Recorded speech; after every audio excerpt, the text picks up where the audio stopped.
investigador de la Universidad Mayor de Honduras. Asimismo, es docente de la carrera de Ciencias de la Educación y actualmente es director de la Dirección General de Educación Universitaria del Viceministerio de Educación Superior del Ministerio de Educación. Coautor del libro es el doctor Enrique Richa, quien tiene un postdoctorado en Informática y Biodiversidad, doctor en Ecología y Biología. Asimismo es docente investigador de grado y posgrado en diferentes universidades de Latinoamérica. También ha sido docente investigador de las universidades Técnica Boliviana, de la Universidad Loyola, de la Escuela Militar de Ingeniería y la Universidad de Chile.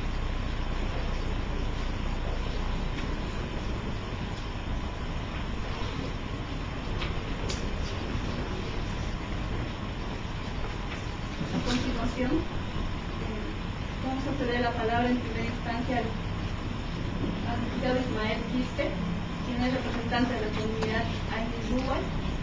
Posteriormente tendrá la palabra el licenciado Enrique Richa, coautor del libro Educación y Constituyente. Posteriormente tendremos las palabras del licenciado Rolando Barral, como autor de los libros Pedagogía y Cotidianidad y Educación Constituyente.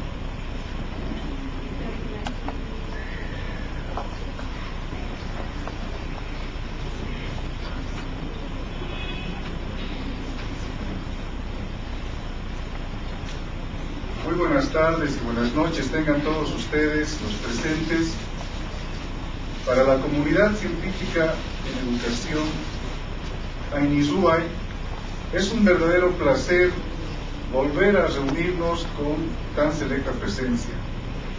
Como ustedes saben, la comunidad científica en educación Ainizhuay todos los años promueve la producción intelectual y la producción de material escrito relacionado al área de la educación. El área de la educación en nuestro medio resulta importante porque quedamos de acuerdo en que todas las ciencias, de manera común, algo tienen que ver con la educación. El fruto de la educación no solamente son los estudiantes o los profesores o los docentes o los investigadores, también son los demás profesionales y la sociedad en general.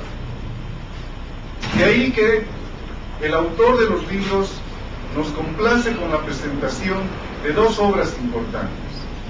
La primera obra, Pedagogía de la Cotidianidad, que si ustedes lo leen, van a encontrar un mensaje bastante duro en relación a los medios de prensa. Esta obra, escrita en un momento de crisis del autor, muestra claramente cómo, en forma muy didáctica y muy pedagógica, explica que la prensa sensacionalista busca información que es esa información relacionada a accidentes, relacionada a asesinatos, relacionada a escándalos políticos, a escándalos financieros. Y lo que muestra el autor es ver la pedagogía desde la cotidianidad. ¿Qué le dice a la prensa? Que la prensa está generalmente ocupando espacios, buscando información, buscando noticias relacionadas a conflicto, pero no al quehacer educativo y cultural del país. Y le planteo un desafío. Ojalá en la presentación del libro esté la prensa como cuando sucede un accidente en plena plaza del Estudiante. Y ese accidente no ha sido de una persona común y corriente, porque nosotros valoramos el espíritu de aquella gente que está haciendo patria con la producción intelectual. El accidente que promueve esta obra es el accidente que sufre el autor del texto, el licenciado Rolando Barral, quien en momentos de crisis se pone a ver, de acuerdo a su experiencia, cómo la prensa, al verlo accidentado, le introduce un micrófono y le dice: ¿cómo se siente? ¿Cómo está? ¿Cómo va a estar una persona accidentada? Esa es la pedagogía de la cotidianidad.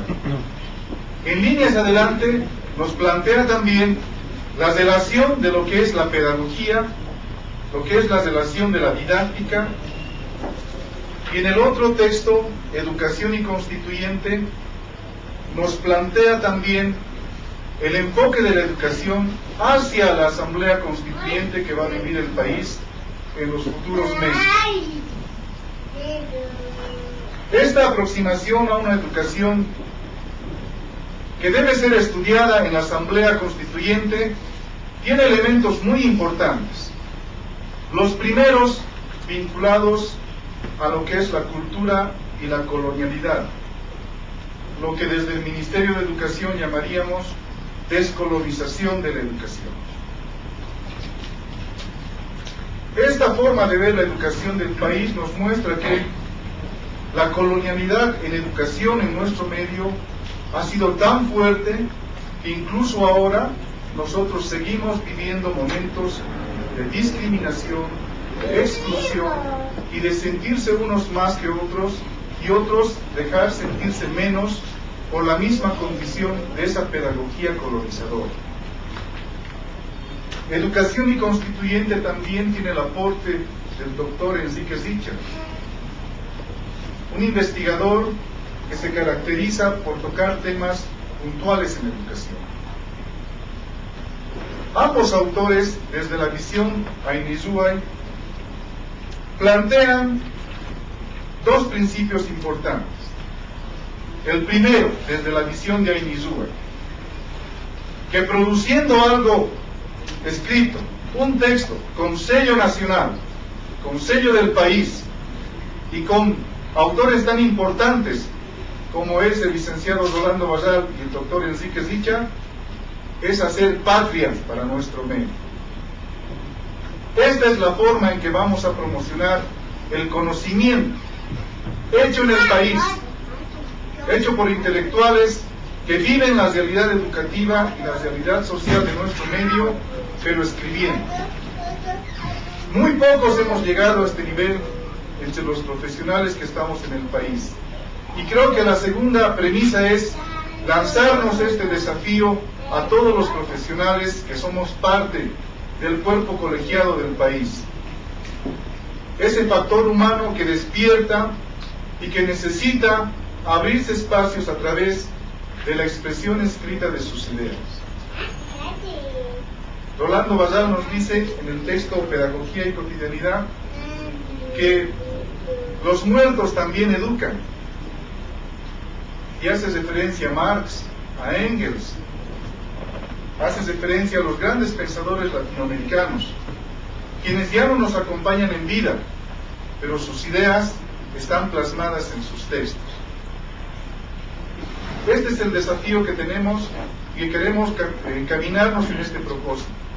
Es un desafío a los estudiantes, a los profesionales, es un desafío a la gente que escribe, pero que no escribe desde la realidad, desde nuestras raíces, desde lo más profundo de la patria, sino que escribe siendo simplemente un reflejo, simplemente una luz de lo que existe fuera de nuestro medio. ¿Cómo vamos a entender la educación y la pedagogía en nuestro medio si no leemos y escribimos lo que sentimos desde aquí, desde nuestro país? ¿Cómo vamos a lanzar nuestras ideas en relación a lo que existe en el mundo si nosotros no tenemos la capacidad de hacer lo que los autores hacen? Rolando Barral y Enrique Zichar nos plantean estos desafíos, no de ahora. La comunidad Ainizhuay este año está cumpliendo su 6º año de existencia. Y durante todo este tiempo nos complacemos en presentar anualmente mínimamente 2 textos. Y este es el principio de este año, porque a futuro tenemos más sorpresas para escribir, más sorpresas en el campo de la producción intelectual, y también hacemos extensiva la invitación para que los profesionales que quieran escribir, que tengan ya sus textos listos, puedan plasmarlo en una producción. La comunidad Ainizhuay también está abierta a las solicitudes que se hacen acerca de producir un texto. Muchos dicen, escribir es pues un arte. Otros dicen, escribir es difícil. Otros dicen, yo tengo la idea pero no la puedo escribir. Y no tenemos que escribir para el Premio Nobel de Literatura. Y no tenemos que escribir para la Real Academia Española. Tenemos que escribir para nosotros. Así como pensamos, así como actuamos y así como vivimos. Este es el desafío de Ainizúa, y nuevamente complacidos en presentar las dos obras desde la comunidad científica en educación. Una comunidad que sin financiamiento, sin apoyo económico de ninguna institución, sin el respaldo institucional, sin cooperación internacional, viene realizando este trabajo en educación desde varios años. Esperemos seguir en esa línea y esperemos que a futuro muchos de ustedes estén haciendo la presentación de sus obras, las obras de autores nacionales acá en la Academia Nacional de Ciencias del país. Yo quiero pedirles para concluir un fuerte aplauso para los autores: Rolando Barral, miembro de la comunidad científica en educación, y Enrique Richard, miembro de nuestra comunidad. Un aplauso por ustedes.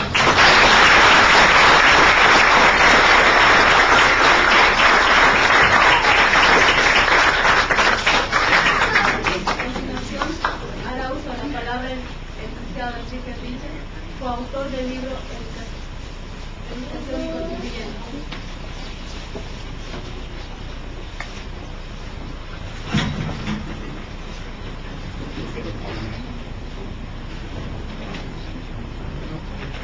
Gracias, Patricia. Muy buenas tardes a todos, querido y estimadísimo público. La verdad es que es para mí un gran orgullo poder estar aquí en el día de hoy. Agradecerle a Rolando Barral el haberme permitido compartir este libro con él.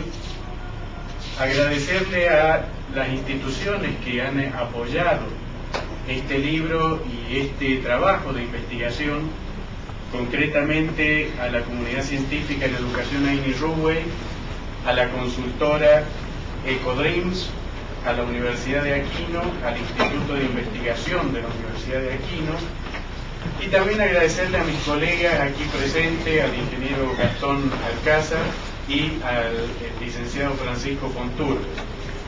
Bien, la parte que me compete concretamente está muy referida a la relación que existe entre investigación y soberanía nacional, un tópico que para mucha gente como que es inconexo y no tiene absolutamente nada que ver con nada. Veremos si es así.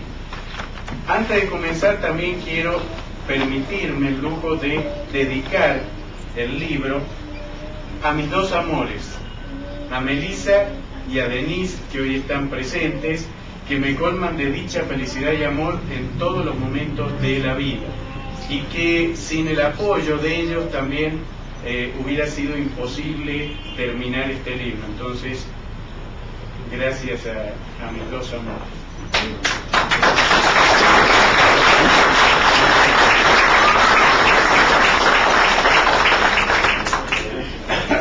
En un libro anterior escribí que las verdaderas revoluciones se gestan desde las bases, desde la educación y la investigación en el aula.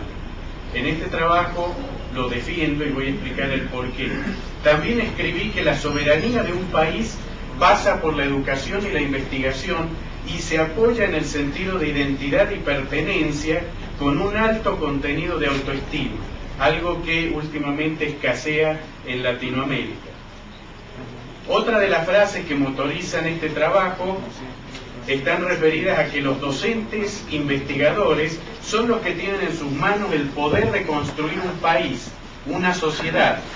No nos olvidemos que lo que nosotros hacemos, queridos colegas, en nuestras aulas es formar seres humanos íntegros. Y cuando estamos formando seres humanos íntegros, estamos construyendo el futuro, los futuros profesionales y los futuros políticos. está en la mano de los docentes y de los investigadores el futuro de un país, no está en manos de los políticos, ¿eh? Las instituciones educativas, por otro lado, son potencialmente las instituciones que mayor número de intelectuales tienen en su interior, y por dicha razón, naturalmente deberían ser las que, como obligación ética y moral, contribuyan a la resolución de problemas de un país. A veces es lamentable que los educadores aportemos más problemas que soluciones. Antes de desarrollar, yo quiero hacer un pequeño diagnóstico de situación para justificar el porqué de este libro. Una noticia candente, publicada en La Razón el domingo 8 de septiembre del 2002. 1 de cada 2 bolivianos que sabe leer no comprende lo que lee.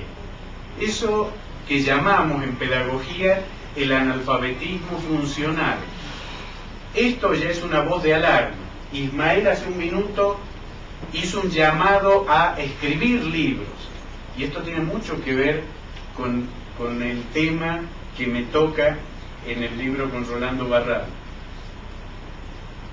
Está faltando una educación de verdad. Educar no es enseñar a leer y escribir. Educar es aprender a aprender, aprender a comprender conceptos, aprender a comprender cómo funciona el mundo. Porque si no sabemos cómo funciona el mundo, tampoco podemos modificarlo. Esto también es una voz de alarma. Esta foto fue sacada hace un par de meses, pero el cartel sigue estando. Y lo paradójico, fíjense que está pintado sobre la pared de la Cámara Boliviana del Libro. No lea, baile. Es difícil sacar adelante un país bailando. Leyendo yo creo que sí, pero bailando es para la reflexión. Algunos ejemplos. Parte de la diagnosis. El Comité Ejecutivo de la Universidad Boliviana, en un informe que hizo en el 2002, habla de la baja producción científica y tecnológica, que para todo el sistema universitario boliviano está reducido a menos de 50 artículos por año. Eso no es una cifra baja, esa es una cifra que no existe directamente. Por otro lado, según Zambrana, hay 32.000 estudiantes que no pueden graduarse porque no pueden realizar su tesis. Ese problema la universidad lo resolvió con las modalidades alternativas de graduación. Pero en realidad esa no era la solución, porque el problema no eran los 32.000 estudiantes que no podían hacer su tesis. El problema era por qué hoy de productos certificados de alpaca es Estados Unidos de Norteamérica. Qué interesante, ¿no? Un país que nunca tuvo alpaca. ¿Desde cuándo tiene alpacas? Se las llevaron en el año 91, no hace tanto. En el año 91 empezaron con 146 criaderos de alpaca. En el 99 tenían 1.740 criaderos y todavía no dan abasto frente a la demanda mundial de productos de alpaca. ¿Y nosotros qué criamos? Vaca. Perú y Bolivia son los dos países de donde es originaria la alpaca. La producción a nivel mundial ni existe frente a la producción de Estados Unidos. Pero eso sí, tenemos muchas vacas, ¿eh? Otro ejemplo, Sifomandra. Hoy Nueva Zelanda, por ejemplo, vamos a volver sobre las alpacas y les voy a mostrar una cifra matadora. Sifomandra, ¿conocen ese fruto? Lo cultivan en Nueva Zelanda, ese fruto, y representa uno de los principales ingresos del país.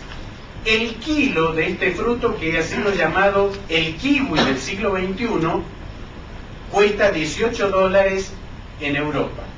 Es un boom. ¿Nunca lo han escuchado nombrar ese fruto? Eso se llama analfabetismo funcional. Se los presento. Esta foto la saqué yo, pero les voy a contar un secreto. Nunca viajé a Nueva Zelanda. La saqué en Coroico. Le llaman tomate árbol. El nombre científico es Sifomandra. Nueva Zelanda, si ingresan a internet, van a ver que hoy gana más de lo que Bolivia espera ganar algún día con el gas, con este fruto. ¿De dónde lo sacó? De Bolivia. En el oriente nadie le da importancia a este fruto. ¿Qué importancia puede tener? Si al fin y al cabo es de aquí nomás, de aquícito nomás. El karma de arrastrar lo de afuera es mejor, lo estamos viendo en este tipo de cosas. El analfabetismo funcional lo estamos viendo en este tipo de cosas. Tener riquezas y no verlas es parte del analfabetismo funcional. Para querer un país, primero hay que conocerlo. Y estas cosas nos están mostrando que lo conocemos muy poco. En el oriente estamos destruyendo el bosque para cultivar arroz. Mis estudiantes hicieron un estudio que consistía en cuánto cuesta destruir una hectárea de bosque, plantar arroz, y después de que se agote la tierra, cuáles eran las ganancias netas. Ellos calcularon que en 10 años ya no rendía plantar más arroz. ¿Cuánto se había ganado? $7.000. Después yo les di como tarea evaluar, por ejemplo, un solo recurso del bosque, pero sin tocar el bosque. Vender ese recurso nada más. Con ese solo recurso ganaban $25.000 al mes. ¿De qué estaba hablando? De orquídeas. Mientras que en el Chapare, por ejemplo, se está promocionando plátano, porque claro, plátano, el único país del mundo que tiene plátano es Bolivia, ¿o no? Claro que no, claro que no. ¿Cómo se puede competir en algo tan competitivo como el plátano? El plátano no tiene precio internacional. Entonces, mientras la cooperación internacional nos dice planten plátano en lugar de coca, tenemos grandes extensiones de industriales o potentados alemanes que rodean selva y que nadie sabe qué pasa adentro porque ni se cortan árboles, nada. ¿Qué están haciendo? Cultivando orquídeas y ganando, no sé, millones de dólares al día, porque esto deja más dinero no solo que la coca, que la cocaína misma. Si ustedes entran en internet van a ver que en Bolivia hay algunas especies únicas de orquídeas que valen solamente una planta $250,000. Y este es el último regalito de cuál es el costo económico de la ignorancia y el analfabetismo. Acá tengo una cifra. Gas boliviano. Lo que se espera ganar en regalías anuales son $218.66 millones, siempre y cuando se nos dé el 50% de las regalías. Siempre y cuando se respete eso. Ahora, yo quiero que vean lo que gana Estados Unidos simplemente con la alpaca por año.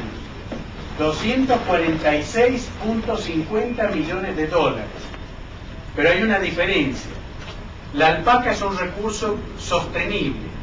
El gas, cuando se acabe, no hay más gas.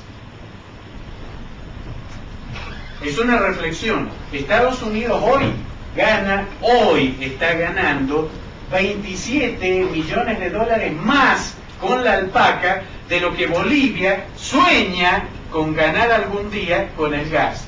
Hay una diferencia, hay una diferencia. ¿Cuál es la percepción? Nosotros tenemos un altiplano empobrecido porque nuestros originarios están cultivando cualquier cosa en terrenos agotados, porque están criando vacas que no tienen precio internacional, están destruyendo toda la tierra cuando lo que podríamos hacer es apostar por lo nuestro. pero lo nuestro ni siquiera lo conocemos, como la sifomandra, no lo conocemos, porque esto ya podría estar en manos de todos los originarios, ya, todo este dinero. En realidad, la historia es mucho más larga, no me voy a detener, pero acá tenemos otros productos de quiénes son las patentes, quiénes tienen derecho a exportarlo y cuáles son los mercados. Fíjense, la oca, la conocemos todos a la oca, ¿correcto? Pero el principal exportador a nivel mundial es Nueva Zelanda. ¿A qué mercado? Japón, Estados Unidos. La quinoa creemos que acá producimos mucho, es como la alpaca. El principal productor de quinoa es Estados Unidos y Escandinavia. Entren a internet y vean cuánto se gana, porque todo lo que se gana aquí lo podríamos estar ganando nosotros. ¿Qué es lo que nos está faltando? Saber educar.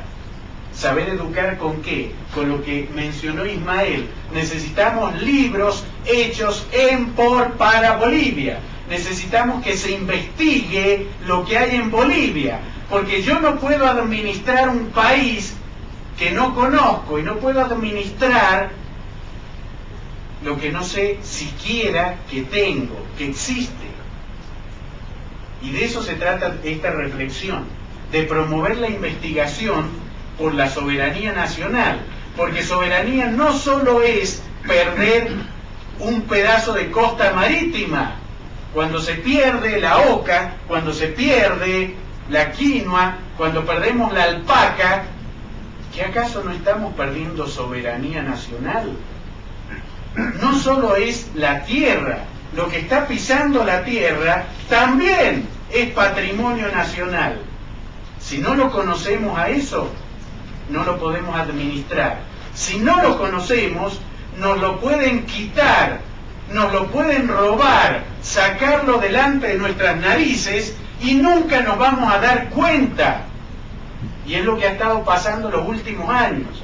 Y no se han llevado cosas pequeñas. Sifomandra se han llevado las semillas, pero la alpaca se la han llevado y no creo que adentro de un maletín o en un bolsillo. Ese es el problema. La educación, la investigación es parte de la soberanía de un país, porque como educadores tenemos el deber ético y moral de enseñar Bolivia, porque es la única forma de poder administrarla. Los economistas hoy tienen un grave problema, no pueden administrar lo que no conocen. Por eso hoy toda la economía de Bolivia ronda en torno al gas, solamente gas, y apostar a una sola cosa, ningún país lo haría, porque el gas también es competitivo y el precio internacional puede caer y puede hacerse antieconómico exportarlo. Entonces podría Bolivia ser un país rico, podría ser un país inmensamente rico, porque estamos pisando las riquezas, pero tenemos que conocerlas primero, valorarlas después. Nadie de ustedes se enamora de alguien que ni sabe que existe. Eso es lo que nos tiene que pasar como bolivianos. Tenemos que enamorarnos de Bolivia, pero para enamorarnos de Bolivia tenemos que conocerla, El deber de los pedagogos, de los docentes, es conocer Bolivia para enseñarla en las aulas y para revertir este proceso de colonización educativa, para revertirlo de una vez por todas, porque hasta el día de hoy seguimos pensando que lo de afuera es mejor. Eso es lo que tenemos que revertir. Y esto también nos tiene que conducir a otra reflexión. Esto lo dijo otro latinoamericano, el primer premio Nobel latinoamericano, el doctor Bernardo Hussein. No corresponde decir que determinadas naciones destinan grandes sumas a la educación e investigación porque son ricas. Es exactamente al revés. Son naciones ricas porque dedicaron grandes sumas a la educación y a la investigación. De eso se trata. Lo que saca adelante un país es la educación y la investigación. Eso es lo que saca adelante un país. ¿Cómo debería ser el ciclo? se debería promover la ciencia básica, aplicada y técnica a los problemas nacionales. Es lo que no estamos haciendo. ¿Por qué no lo hacemos? Porque vamos al aula a repetir conocimiento formado afuera. No vamos al aula a hablar de conocimiento boliviano. Entonces, ¿cómo vamos a solucionar los problemas de Bolivia si ni siquiera los conocemos? Ese es el punto de partida para las soluciones, para beneficiar a la sociedad y hacer un círculo cerrado con todo ello. ¿Hay una opción a todo esto? La hay. Seguir como estamos, en dependencia del conocimiento. La otra opción, la dependencia del conocimiento, es la mediocracia. Porque si tiene una gran virtud de la mediocracia, es que es muy cómoda. Como alguien me dijo una vez, me dijo que el Ministerio de Educación se ocupe, que sean ellos los que escriban los libros. No. Tiene que ser una revolución, y la revolución se hace de las bases. Somos nosotros los docentes los que tenemos que escribir los libros, no el ministerio. No el ministerio. Porque si no, nos va a pasar como en una escuelita de Pando donde yo estuve trabajando, y a los chicos se les enseñaba el alfabeto con la J de jirafa y la P de pingüino. Claro, en plena Amazonía, seguramente que algún día van a ver un pingüino. Claro, son los libros de la reforma, pero la reforma se la hace entre todos, no deslindando la responsabilidad, que otro lo haga. Yo me voy a quedar esperando, y si el libro sale malo, yo lo voy a criticar. No, no es esa la actitud. De eso trata la parte que me corresponde del libro. Trata de una invitación a todos ustedes, queridos colegas, a la independencia nacional, independencia de verdad, a fomentar el sentido de identidad y pertenencia boliviana. Porque cuando uno se pone la camiseta de Bolivia, se la pone cuando la conoce a Bolivia. Cuando uno la conoce, recién la puede amar. Cuando uno la ama, se pone la camiseta. A la construcción de una educación genuinamente boliviana basada en la investigación de Bolivia, por bolivianos, para Bolivia y Latinoamérica. Es una invitación a escribir, queridos amigos, el país que deseamos, y desde allí que podamos decir con orgullo: hecho en Bolivia para la patria grande Latinoamérica. Muchas gracias.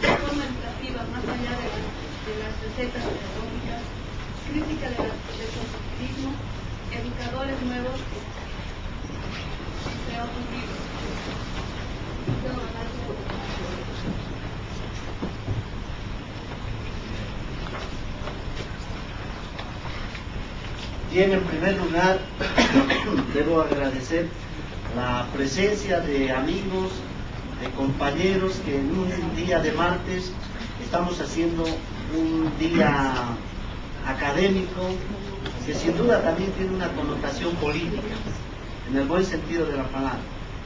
Debo agradecer la presencia de nuestro decano de la Facultad de Humanidades, el candidato a doctor, compañero Emilio Oros, que está presente, compañeros que los voy a mencionar porque es necesario hacerlo, porque en un día martes, imagínense, me trae,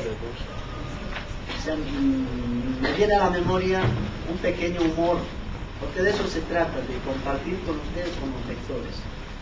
José Naroski, que nació en Argentina, un gran latinoamericano, aforista del que yo aprendí bastante, él decía: los días lunes son los más deprimentes y habría que suprimirlos. El único problema es qué haríamos ahora con los martes.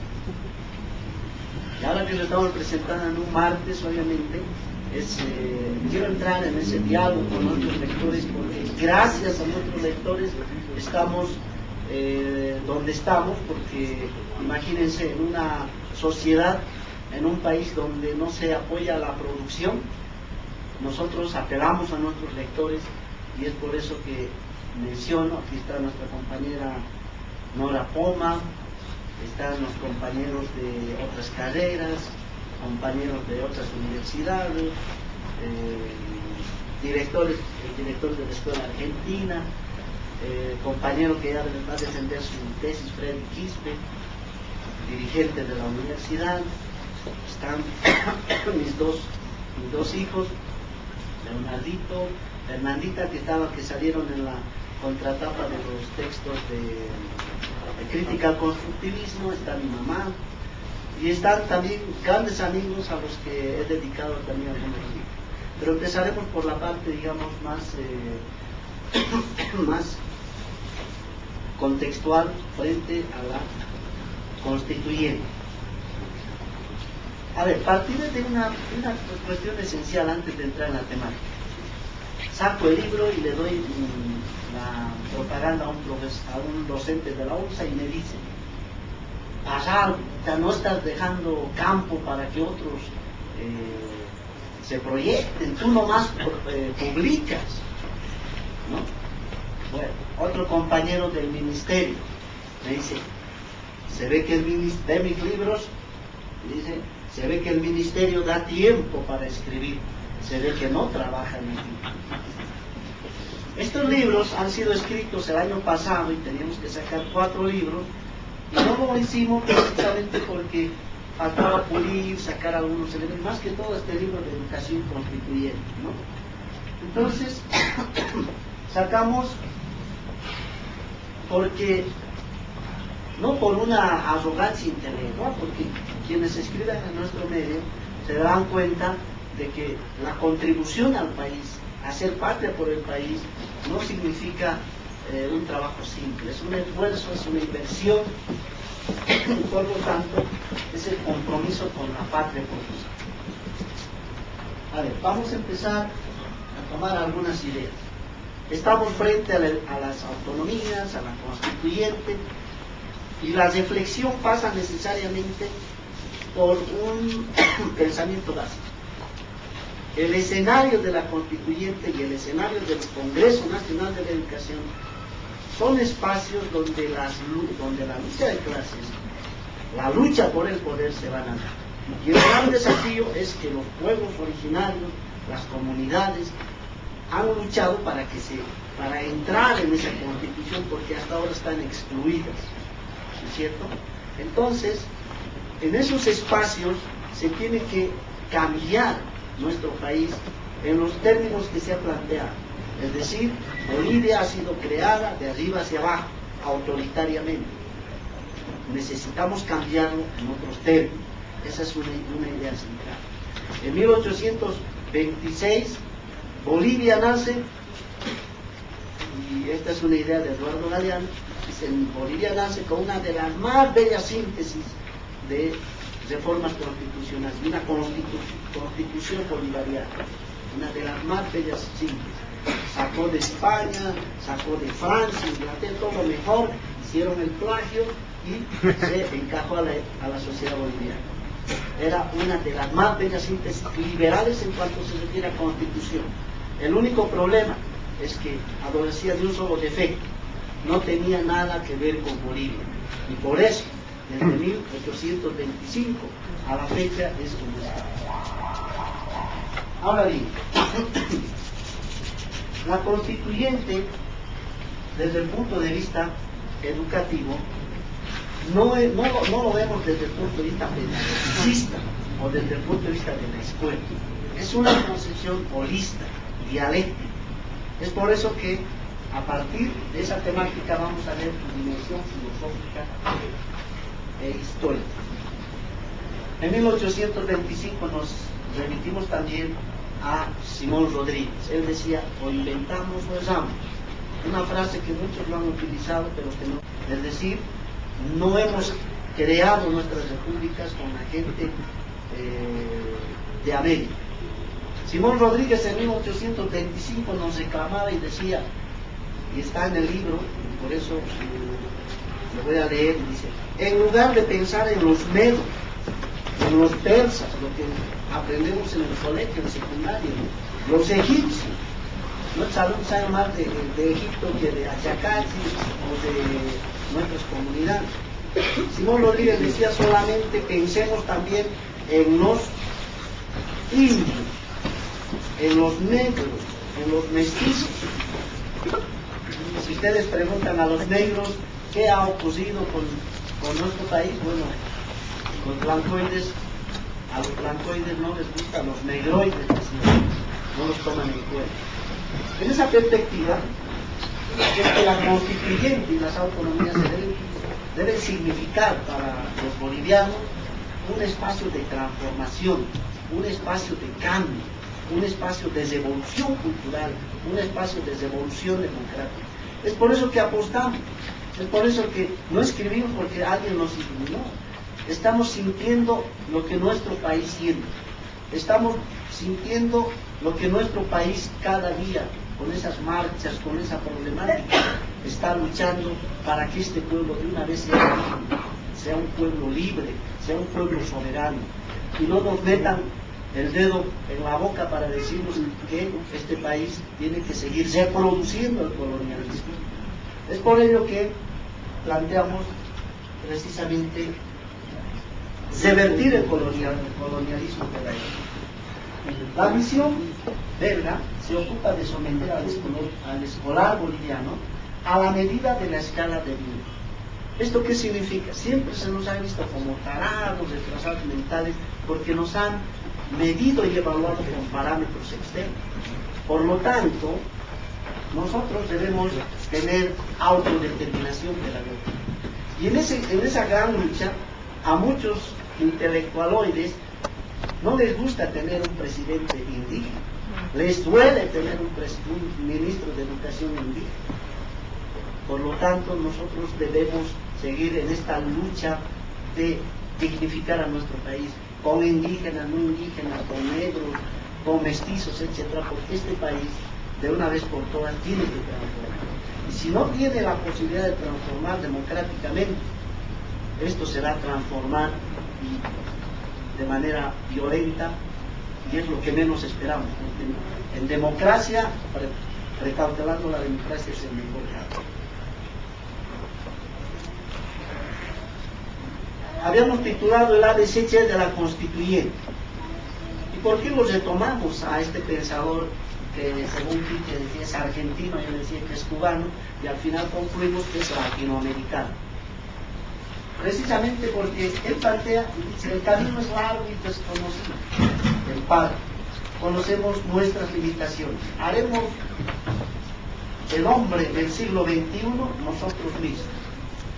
Esa idea es fundamental para la constituyente, porque es autodeterminación política, autodeterminación económica y autodeterminación pedagógica. La educación no es propiedad de nadie, y esto lo rescaté pensando más en la gente que lucha por la educación, y ojalá los de la UPEA estén en esa línea. Yo había pensado en él. Pertenece al pueblo, y si no se le da educación al pueblo, tendrá que tomarla. Fíjense, después del 2003, octubre, se crea la UPEA, con todos los problemas que tiene. La reivindicación sociopolítica también tiene su repercusión educativa. La dimensión sociocultural, derechos lingüísticos e interculturalidad. Empezaré por lo anecdótico. Yo hice mi servicio militar en Riberalta, en Beni, y siempre nos mandaban a los soldados del altiplano encomiendas, los que han ido al cuartel saben muy bien. Y dentro de la encomienda había siempre pito cañado. Agarrábamos el pito cañado con un poquito de azúcar y agua, íbamos a servirnos.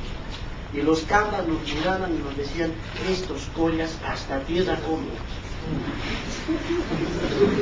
Pasó el tiempo y resulta que a los cambas les gustó la tierra, nos pedían y nos rogaban para que les demos pito cañado. Y nosotros comprábamos chivé, que es harina de yuca, hacíamos colectas para comprar, para variar el menú, obviamente, el menú del cuarto. Pero Detrás de esto no había un simple trueque, había sin duda una integración nacional. Es por eso que cuando me hablan de media luna, yo no creo, porque los pueblos del oriente, de occidente, etcétera, tienen una mentalidad del país con todos los problemas que se tienen de unidad. Y en eso hay que seguir trabajando.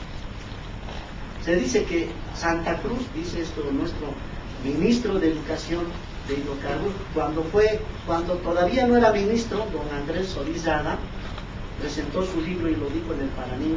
Es un gran amigo con el que compartimos antes de que entre al gobierno ideas, reuniones, etc. Y en una de sus conferencias decía, Santa Cruz es una ciudad cosmopolita, es decir, cosmopolita. ¿Por qué? Porque si tenemos que educar en lenguas, desde la cultura, en Santa Cruz tendríamos que aplicar ya nomás el trilingüismo, quechua, aymara, castellano, y en este caso ni siquiera el trilingüismo, sino cuatrilingüismo, que significaría la lengua extranjera, ¿no?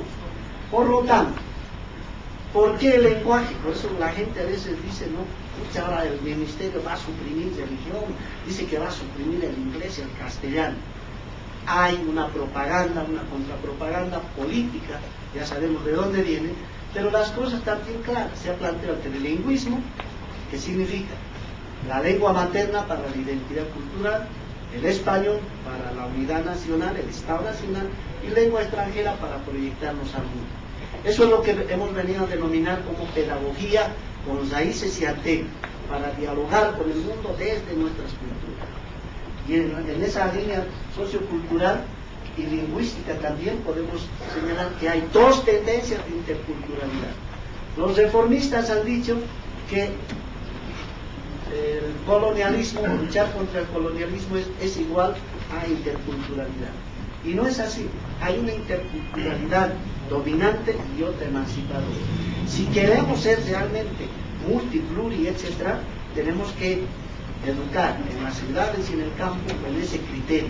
No solo bilingüismo para los indios y monolingüismo para los italianos. No, esto tiene que acabar. Y si es posible, tendremos que hablar tal vez hasta de bibliotecas trilingües, ¿no? En el buen sentido de la palabra, ya que Quique nos revela que la gente prefiere bailar antes que leer. Bueno, dimensión política. En una conferencia en la Universidad Salesiana yo les decía, los que tienen ideas no están en el poder, y los que están en el poder no tienen ni idea. Ahora que estoy en el gobierno, o el director general de universidad, no sé cómo se tractará, porque la cosa no es tan simple, es una cosa tan complicada y tan compleja. Por ejemplo, hablando de educación, nuestro propio ministro se queja de la burocracia del ministerio. Y les comentaré cosas de la vida real, de la cotidianidad. Estos dos libros, quería presentarlo con el libro de etnofagia que ha gestionado la dirección de universidades. El autor, el actual ministro de Educación, Félix Paz. Pero nosotros sacando la segunda edición. Le daremos ventaja desde febrero, desde que entré en abril, empezamos a tramitar. Pasa el tiempo, y no hay libro. Pasa una mano, a otra mano, no sabe dónde está ahora el libro. Este texto lo sacamos vía personal y vía imprenta privada, y lo sacan en una semana. Y con mucho dolor no podemos presentar los 3 libros, porque la burocracia ya perdió una E, se convirtió en autonomías y antinomias. Lo hemos puesto así precisamente porque nuestros lectores ya en la calle nos agarran y me dicen, Barral escribe con la cabeza fría. Una maestra me dice, Barral escribe con la cabeza fría y con el corazón en la mano. Yo lo recreo y digo, Barral escribe con la cabeza fría, con el corazón en la mano y la otra mano en el bolsillo, viendo al horizonte, obviamente. Entonces, en esto de autonomías, imagínense esta famosa frase que es bien interesante, no sé si dice, No se curan los males del Estado haciendo uno pequeñito y poniéndole boina. Esto el autor es Sábate, o como quieran pronunciar, Sábate. El compañero Ismael decía, nosotros no escribimos para la Real Academia de la Lengua o para la oligarquía, nosotros escribimos para el pueblo, porque gracias al pueblo existimos como escritores amateurs, aunque sea. Porque si tuviéramos que escribir para la oligarquía o para el egocentrismo de algunos intelectuales, tendríamos que escribir tal vez 1000 libros y tendríamos que estar vendiendo 1000 libros en 10 años, 12 años. Como escribimos para el pueblo, nuestros libros se agotan y se agotan y podemos seguir reproduciendo esta empresa que es eminentemente cultural y no una empresa capitalista. El colonialismo de izquierda y de derecha, esto sí que es importante. Hemos hablado de un colonialismo de izquierda y de derecha porque lastimosamente hay algunos izquierdistas que no apoyan los grandes proyectos de transformación. ¿Cómo un educador boliviano puede cuestionar a un ministerio que está haciendo alfabetización cuando el educador debería ser el primero en apoyar? Y dice, no, esto va a fracasar, porque obviamente es de extrema izquierda. Y un día a nuestro ministro lo insulta de la manera más cruel. ¿Y quién lo insulta? Uno de extrema izquierda. Y yo le digo, compañero ministro, no se preocupe. Y se me ilumina ahí el foco y le digo, ¿sabe qué? El gran aporte de la extrema izquierda a la educación boliviana, ¿sabe cuál es? El estudio mínimo vital con escala móvil y fecha charlada. Por eso no apoyan estos cambios de transformación que se dan en estos ámbitos de evolución democrática. Y el otro punto, dice que los maestros de izquierda son revolucionarios en las calles y reaccionarios en el aula. Y Lauro de Oliveira nos ratifica por lo que señala él, ¿no es cierto? Son reaccionarios en materia de educación. Y eso se ve cada día, lastimosamente. ¿Y cómo queremos descolonizar como maestros colonizados? Democracias y centralismo antidemocrático. El centralismo sin duda no ha permitido desarrollar un currículum comunitario, pero no lo hacemos en esa crítica que hace la media luna de Santa Cruz y que es la oligarquía cruceña, que todo quiere echar la culpa al centralismo. Ni el centralismo es la causa de todos los males de Bolivia, ni las autonomías serán la panacea. Hay que entrar a la esencia, a la explotación capitalista y terrateniente. Ese es el gran tema central.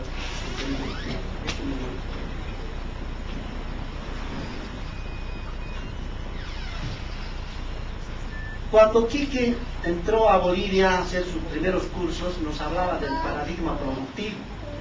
Y casualmente nos encontramos y hablábamos del mismo lenguaje. Y llegamos a unas conclusiones básicas que parecen fuera de foco, pero son reales. Eso de no querer trabajar con las manos es una tara colonial. ¿Por qué? Porque el hidalgo, que era de la estructura de la monarquía de España, prefería morirse de hambre antes de trabajar con las manos. Es decir, el trabajo manual es para los plebe, para los ciudadanos de segunda. Y han hecho una falsa división entre intelectuales y manuales. Por eso yo soy muy galeanista en esto, cuando me dicen intelectual, me quitan lo manual, ¿no? Porque a veces los intelectualoides, o los intelectualinos, como lo llama Caína, a los intelectualinos, simplemente les interesa divagar en las ideas, no llegar a la práctica. Y estos libros sin duda son también parte del paradigma productivo. Ahora, debemos desplazar, fíjense, el problema de asegurar una oportunidad de educación por asegurar una oportunidad de trabajo. En esto hay que dar un salto cualitativo. Todo el mundo lucha oportunidad de educación. No, en este momento hay que luchar por la oportunidad de trabajo. Y si no le puede dar el Estado, tenemos que formar para que el propio sujeto pueda crear su propio trabajo, lo que se llama emprendedores, etcétera, etcétera. Y de manera satírica digo, si no es lo mismo en la economía y en la educación, el Producto Interno Bruto en la economía que el Producto Interno Bruto de la educación. A un buen entendedor, pocas palabras.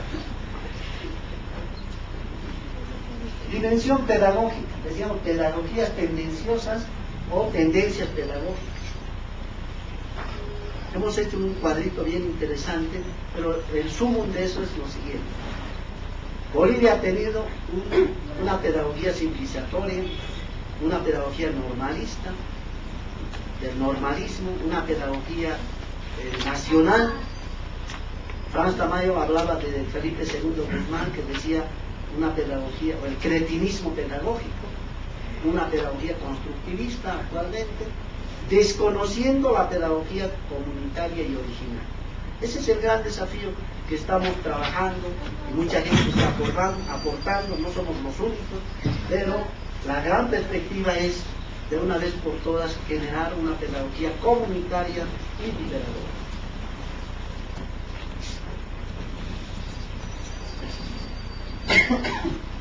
Los sistemas educativos tradicionalmente no están hechos para solucionar problemas nuevos. Es una idea central. El currículum comunitario, fíjense, a veces el Estado quiere educar al pueblo, ¿no? ¿Qué nos dice Marx? Otra cosa completamente distinta es nombrar al Estado educador del pueblo. Es por el contrario, el Estado que necesita recibir del pueblo una educación muy severa. Por lo que decía Marx, el educador necesita ser educado. Y muchos marxistas izquierdistas no lo toman en cuenta. El currículum es en última instancia la práctica de una filosofía educativa. Es decir, el libro toca el currículum comunitario porque precisamente queremos hacer una educación de abajo hacia arriba.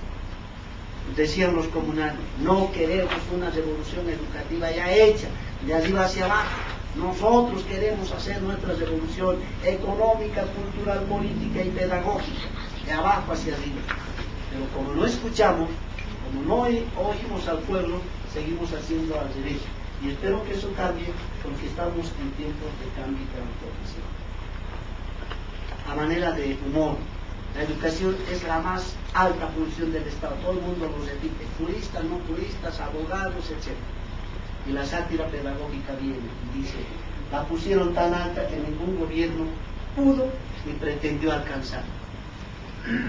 Hemos tenido una reforma educativa que se gastó $400 millones y no me voy a cansar de repetir esto. No invirtió un solo boliviano en alfabetización.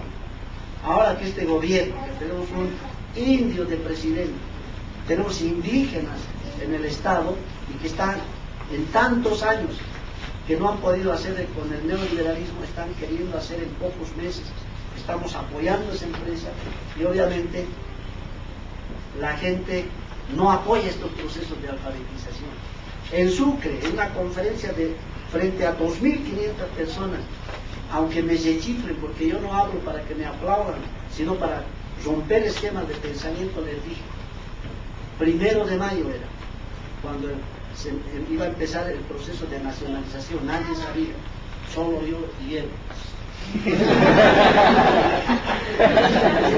Entonces, les digo, ¿qué hacen aquí 2.500 pedagogos cuando los verdaderos educadores están alfabetizando? Es que las carreras de educación se han elitizado, piensan y dicen, no, ¿cómo es posible educación para los educadores, alfabetización para educadores de segunda, de tercera? No.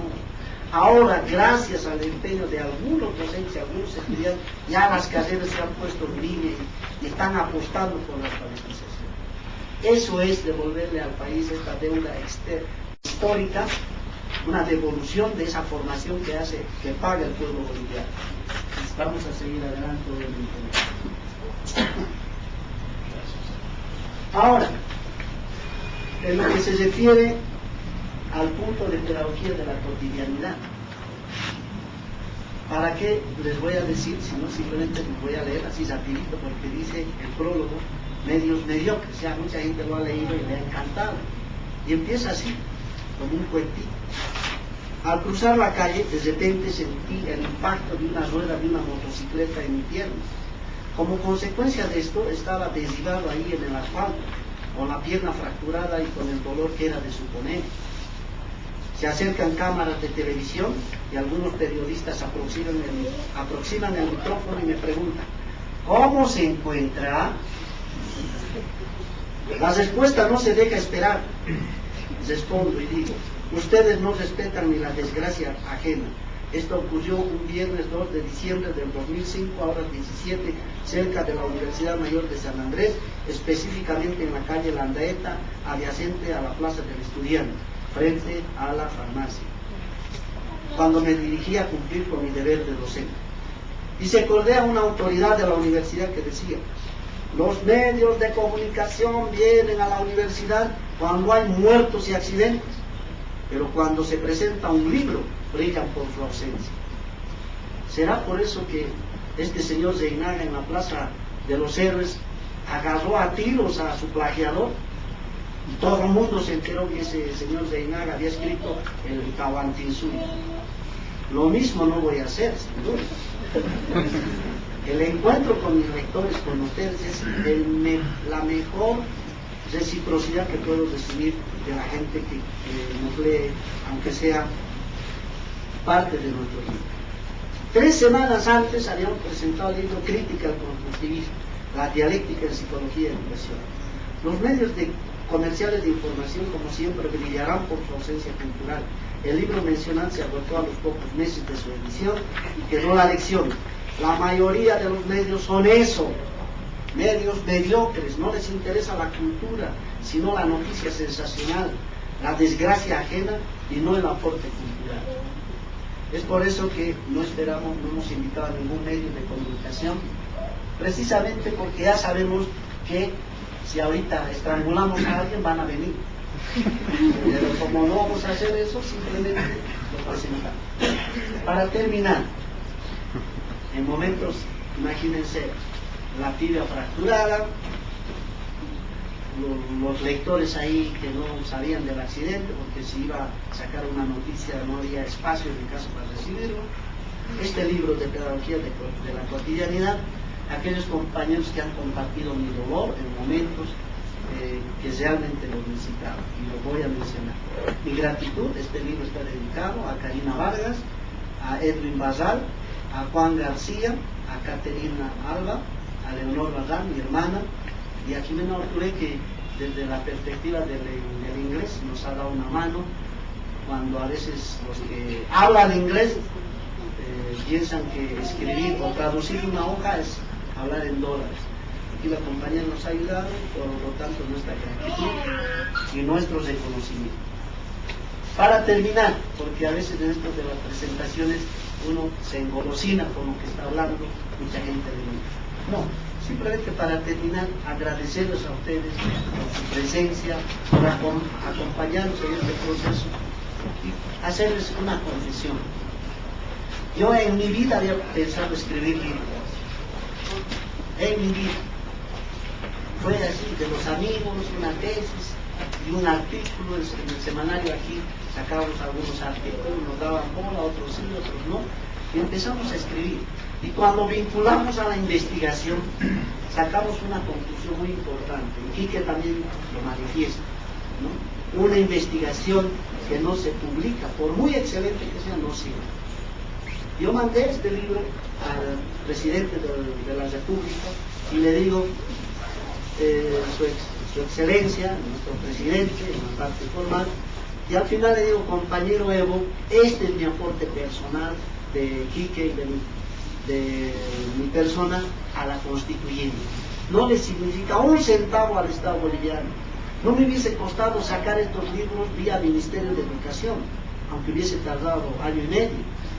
No me hubiese costado, pero hemos entrado al Ministerio de Educación para apoyar en este proyecto, para servir al pueblo boliviano y no para servir, porque los próximos libros que vean con nombre de Basal y de Quique, vamos a seguir apostando de manera que no signifique un gasto para el Estado.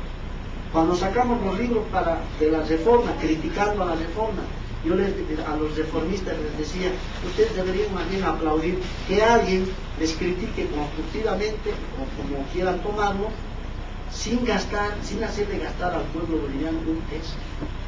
Y frente a una reforma que se ha gastado 400 millones de dólares, eso no me entra a la cabeza todavía, no hayan invertido un peso en alfabetización. Y cuando presentamos el libro de El mercado laboral en Bolivia, un texto que lo ha auspiciado el Ministerio de Educación y lo sacó Fundapro, me encontré con Ipiña Melgar. Y él dice, no han entendido la reforma educativa, un 98% que no ha leído la ley 1565. Ya en el vino, le dije, señor Ipiña, usted ha dicho que no han leído 80%. Sí, es verdad, ¿y por qué no han invertido un solo peso en alfabetización? Y ahora cuando este pueblo, este gobierno indígena invierte, está pronosticado invertir 30 millones de dólares, ya por lo menos en la primera fase 10, mucha gente levanta el grito al cielo, ¿cierto? Y empieza a conjeturar, van a anular la religión, van a cerrar las universidades privadas, es campaña política.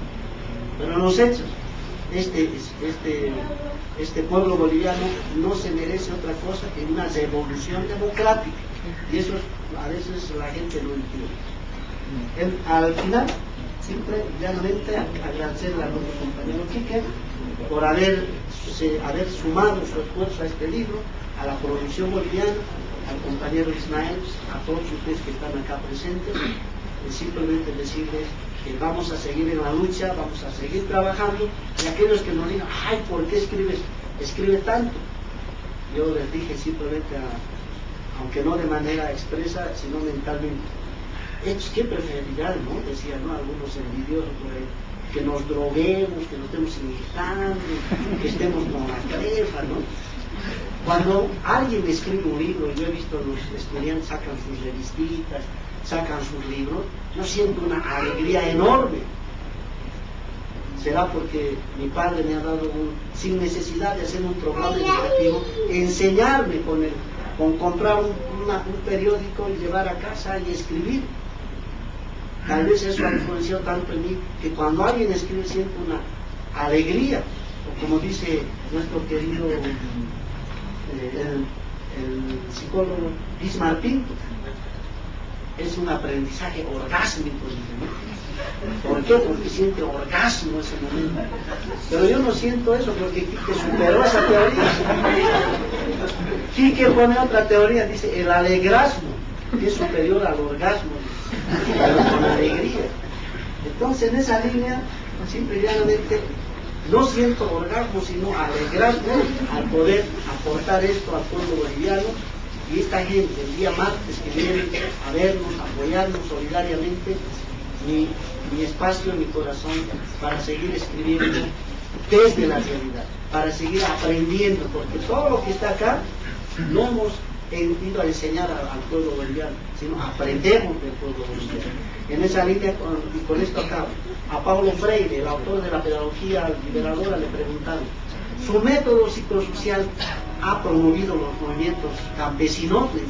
No, son los movimientos campesinos quienes han generado este libro, este método.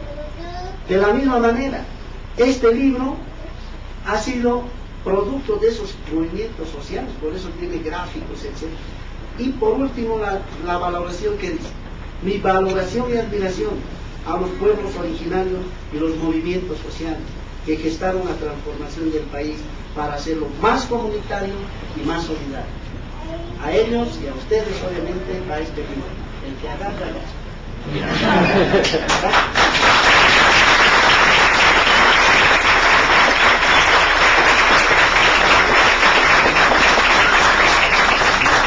Como siempre presentamos, en la presentación que ganamos, así que vamos a Patricia le dejo un libro a este lado, a la izquierda, y el otro a la derecha. A ver cómo llega, ¿no? Pueden sumar, quitar.